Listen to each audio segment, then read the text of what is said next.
O governador Ratinho Júnior participou durante o dia de hoje da reunião do presidente Lula com os 27 governadores de estados. Como os pedidos aqui no Paraná foram entregues por meio de 4 ofícios ao governo federal, com foco prioritário nas áreas de infraestrutura e economia. O primeiro ofício trata da necessidade de ampliar os investimentos nas rodovias federais que estavam dentro do antigo anel de integração até a nova concessão, numa tentativa de cerca de 300 milhões de reais. Numa estimativa de cerca de 300 milhões de reais. A responsabilidade pela execução da obra nas estradas federais que cortam o estado é da União. O governo do Paraná tem garantido a execução de obras nas rodovias estaduais e, para apoiar os usuários, implementou um serviço de atendimento de emergência com guinchos em toda a malha da antiga concessão. O investimento do Tesouro do Estado deve ultrapassar 220 milhões de reais em 2023. Já o segundo ofício pede uma análise especial do governo federal sobre o projeto da Ferroeste, que está em fase de aprovação do licenciamento ambiental por parte do IBAMA. O investimento é uma alternativa que compatibiliza a estruturação de uma rede de infraestrutura respeitando as exigências ambientais contemporâneas. A nova Ferroeste, para contemporizar a vocês aí, é uma aposta do governo do Paraná que propiciará um salto na logística de transporte de mercadorias ao porto de Paranaguá. A ferrovia vai ligar Maracaju, no Mato Grosso do Sul, a Paranaguá, e terá ainda 2 ramais de Cascavel para Foz e Chapecó, em Santa Catarina. Serão 1.567 quilômetros de extensão, viu? O investimento estimado é de quase 36 bilhões de reais, Mark. Pois é, agora o terceiro ofício tem relação com a necessidade do Estado e dos prefeitos do Paraná em relação à renegociação do anexo C do Tratado de Itaipu, que trata da comercialização da energia produzida pela usina e a quitação da dívida contraída para a construção da hidrelétrica brasileira e paraguaia, que acontecerão neste ano e podem resultar na aplicação de novos recursos para o desenvolvimento da infraestrutura do Estado. Já o último pedido trata de possibilidades de investimentos na região sul a partir de 4 tópicos, sendo eles infraestrutura, com o objetivo de recuperar municípios com baixo índice de desenvolvimento humano, energia verde, aproveitando o potencial eólico, solar e de biomassa da região, irrigação, uma vez que a estiagem severa prejudicou inúmeras lavouras e acarretou perdas estimadas em 76 bilhões de reais, e fomento ao desenvolvimento de áreas limítrofes com a Argentina, Paraguai, e a fim de estabelecer uma infraestrutura comum. Para isso, o governador pede a criação do Fundo Constitucional do Sul como medida dentro da Política Nacional de Desenvolvimento Regional, equilibrando desigualdades econômicas e sociais que também impactam a região. Olha só, o evento que ocupou todo o dia teve falas fechadas por parte dos chefes de Estado, dos governadores, mas quem falou com a imprensa presente foi o presidente Lula, que fez uma crítica ao clima de ódio e de conflito aqui no país. Nós precisamos garantir ao povo brasileiro que a disseminação do ódio acabou. Nós precisamos mostrar ao povo brasileiro que o que aconteceu dia 8 de janeiro não voltará a acontecer, porque não é próprio da democracia, aquela barbárie que foi feita aqui dia 8. Nós vamos recuperar a democracia nesse país, e a essencialidade da democracia é a gente falar o que quer, desde que a gente não obstrua o direito do outro falar. A gente pode fazer o que quer, desde que a gente não adentra o espaço de outras pessoas. Por isso, eu falo que o Brasil precisa voltar à normalidade. Lula também reforçou que está aberto ao diálogo com os governadores e que quer ser cobrado para que as demandas de cada região sejam ouvidas. Esse país sempre foi alegre, esse país gostava do futebol, gostava do samba, gostava de carnaval. A gente fazia política divergente e depois da gente se encontrava e conversava, a gente não era inimigo, a gente era simplesmente adversário. E isso tem que voltar a acontecer no país, e esse é um dos papéis que eu acho que eu posso cumprir nesse país. É tornar a política brasileira mais civilizada, mais humanista, mais democrática e muito mais solidária. Da minha parte, eu quero que os governadores saibam que a porta do gabinete estará aberta, o telefone estará pronto para atender qualquer demanda e que nenhum governador tenha qualquer preocupação, qualquer cisma de telefonar para falar bem do presidente. Não, precisa telefonar para cobrar do presidente aquilo que o governador entende que deva cobrar. Nossa equipe conversou com exclusividade com o governador Ratinho Júnior, que participou desse encontro. Ele ressaltou quais são as demandas que levou até o governo federal. Vamos ouvir um trechinho. Olha, a reunião com o presidente da República foi uma reunião muito positiva, onde deu a oportunidade dos governadores apresentarem as suas demandas regionais, né, tanto dos seus estados quanto das suas regiões. E o Paraná se posicionou através de 3 pleitos importantes para o estado. Primeiro, que o governo possa encaminhar o orçamento para o DENIT do nosso estado, para a manutenção das rodovias federais, já que nós estamos no momento de uma safra recorde de soja. Além disso, dimos a prioridade na Ferroeste. Esse é um projeto que está pronto, já tem todas as audiências públicas feitas, inclusive ambientais, e agora depende de uma licença prévia do IBAMA.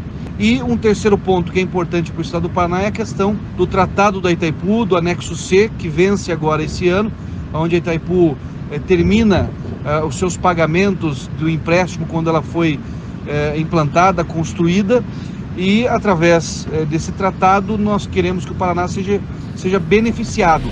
O governador também acrescentou que há uma demanda regional e que tanto os governadores de Santa Catarina quanto do Rio Grande do Sul concordaram em levar pedidos que abranjam os 3 estados ao presidente. E sobre o pleito regional dos 3 estados do Sul, em especial, o que ficou acordado entre os 3 governadores do Sul foi também a criação de um fundo constitucional para o desenvolvimento do sul do país. O sul é a única região do país que não tem um fundo constitucional, como tem o norte, nordeste, centro-oeste, e nós entendemos que isso é importante também para o desenvolvimento dos 3 estados. Olha, agora há pouco os governadores divulgaram uma carta em conjunto com o presidente Lula. No documento que a gente está exibindo agora pela live do RIC Notícias Opinião, os chefes de Estado reforçam que a democracia é inegociável e que o encontro de hoje reforça o Pacto Federativo. Os governadores reforçam ainda que os esforços estão voltados para a agenda de desenvolvimento para superar o desemprego, a inflação, a fome e a pobreza. Mark, quando tem esse encontro, ou pelo menos essas reuniões de governadores com o presidente da República, muito se fala, né? A gente escuta muito nas frases, nas falas, esse tom amistoso, né? Esse tom de facilidade de comunicação, tanto do presidente pedindo que liguem para cobrar, quanto dos governadores dizendo que sim, foram ouvidos e as demandas parecem avançar. Há verdade nisso, ou nesse momento que as falas são soltas, elas acabam sendo só taxativas para dizer: nos reunimos e precisamos de mais? Rasgação de seda, né? A famosa rasgação de seda. Olha, Escola, muita coisa ali é para inglês ver. Você tá certo quando você levanta essa discussão, porque ela é importante. Então vamos ver o contrato assinado, a ordem de serviço, né, concluída, as coisas começarem a acontecer de fato. Discurseira, né, a gente vê bastante na classe política. Papel aceita tudo. Essa carta aí é uma carta importante, fala obviedades ali. Ninguém é contra a democracia. Então você falar que defende a democracia é uma coisa óbvia. Mas enfim, né, a carta tá ali, tá escrita, né, ela tenta passar ali uma ideia de unidade nacional, vai ser muito explorada pelo PT por isso. Agora a verdade é que a política também é feita de jogadas estratégicas, né? E é claro, nós sempre defendemos aqui a relação republicana e ela tem que existir. Mas a gente sabe que o governo do PT tem um forte componente ideológico. Então nós esperamos que o discurso do Lula não fique só no discurso, porque a ação dele até agora foi querer financiar a gasoduto na Argentina e nem uma obra importante para o Brasil anunciada até agora. O PT pode, inclusive, tentar recuperar a história que eles mesmos tentaram vender lá atrás, o tal do PAC, né, que é o Programa de Aceleração do Crescimento. O PT não fez nem isso até agora, né? Nem esse discurso aí de obras importantes, nada para o Brasil, tudo para fora, né? É uma gestão que até agora falou mais para o mundo do que para o Brasil, aqui para dentro. Então vamos acompanhar de perto para ver como é que vai acontecer. Esses discursos aí são todos genéricos, a gente já espera que eles aconteçam de fato. O que acontece de verdade? O que vale de verdade? São as famosas reuniões bilaterais. Então tem esse grande evento, tá todo mundo em Brasília hoje, todo mundo mesmo, por 2 motivos. Primeiro, essa reunião dos governadores, e segundo, escola, semana que vem tem eleição da Câmara e do Senado. Então Brasília está pulsando, vai ser um fim de semana que ninguém vai dormir, reuniões até altas horas da madrugada para tentar definir ali o que falta nas mesas da Câmara e do Senado. A Câmara mais definida, Arthur Lira deve ter uma reeleição tranquila. Agora no Senado tem ali o Pacheco, que é o favorito, mas também tem o Rogério Marinho, do PL, que vem acumulando ali alguns apoios e promete ter uma disputa ali mais efetiva. Vamos ver como é que isso vai se dar. Mas então o que acontece de verdade é agora, depois dessa reunião, são nas conversas bilaterais, e o que esperamos é que as conversas sejam republicanas. E o que mais me chamou a atenção, escola, e que é muito bom, é que parece que o Sul acordou. Essa questão de, por exemplo, buscar um fundo de desenvolvimento da nossa região, ela é importantíssima. Só nós não temos. E por que não temos? Porque nós não nos unimos. Já falei aqui várias vezes. Conta quantas universidades federais tem o Nordeste. Conta quantas tem, né, aqui a região Sul. Quantas universidades federais tem o Paraná? Quantas tem Minas Gerais? Não tem problema nenhum ter o debate ideológico. Ele é salutar para a democracia, inclusive, né? O ponto e o contraponto. Agora, quando o assunto afeta a população, aí tem que ter união. Aí os 30 da bancada da Câmara Federal Paranaense e os 3 senadores têm que se unificar. Deixa de lado a rusga pessoal, a rusga ideológica e embloca junto para defender o Estado. O Paraná não tem esse histórico, pelo contrário. Aqui sempre jogam para dividir. Vemos o pedágio agora. O governador vai lá, faz uma boa conversa com o governo federal, aí os deputados aqui do Paraná do PT ficam jogando pra torcida, porque é mentira, né? O Chiorato tá tanto tempo em Brasília que eu não sei se ele se elegeu pra federal ou pra estadual. O homem não sai de Brasília mais. Então, assim, nós precisamos ter unidade para defender os interesses paranistas. Isso é o que importa. A ideologia fica, nesse caso, em segundo plano. Ela é importante, mas nós precisamos defender o nosso Estado. Uma pergunta assim de leigo que eu já ouvi aqui na nossa live algumas vezes, mas a gente nunca levou adiante. Nesse debate Chiorato, ou pelo menos nesse debate PT e governo Ratinho Júnior, quem deveria tomar uma iniciativa, por exemplo, de se reunir?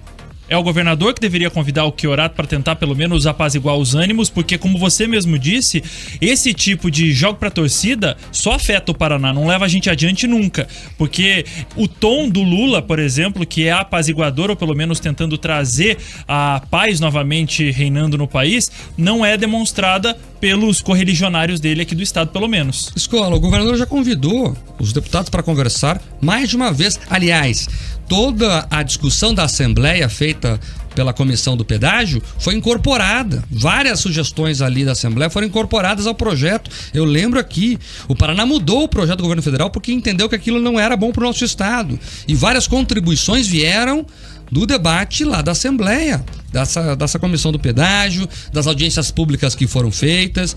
Então, não sei se alguém tem que chamar alguém para conversar. A conversa tem que ser natural, ela é contínua. O que não dá é o seguinte, escola, para querer lacrar em rede social. Olha, gente, e não é só nesse caso não, e não são só os deputados de esquerda, os da direita também. Tem um pessoal aí que só quer lacrar, só quer o like e não pensa no Estado. Então, isso custa caro. O like vicia, escola. A minha impressão é essa, tá? Tem a bancada do like lá. O like vicia, é gostoso. Você bota o vídeo ali, o pessoal curtindo, daí os apoiadores te elogiando, aí o hater xingando, mas você leva na brincadeira e vai indo. Só que o debate público tem que ser levado a sério. Os homens públicos têm que ter a responsabilidade de entender que uma coisa é uma coisa, outra coisa é outra coisa. É preciso separar as coisas. Então, o like é importante? Até é. Mas mais importante é o Paraná. Então, o debate não pode ser truncado. E eu não acho que alguém tem que chamar alguém para conversar. A conversa tem que fluir naturalmente e os dois que sentem e se acertem os ponteiros. Agora não dá para ficar jogando para a torcida. A minha torcida aqui tá contra você, né? Ou a minha torcida tá a favor de você. Isso não é bom e o Paraná está atrasado nesse sentido de busca de recursos federais e não é de agora, isso é um processo histórico, porque a gente não se unifica. Nós temos que nos unificar.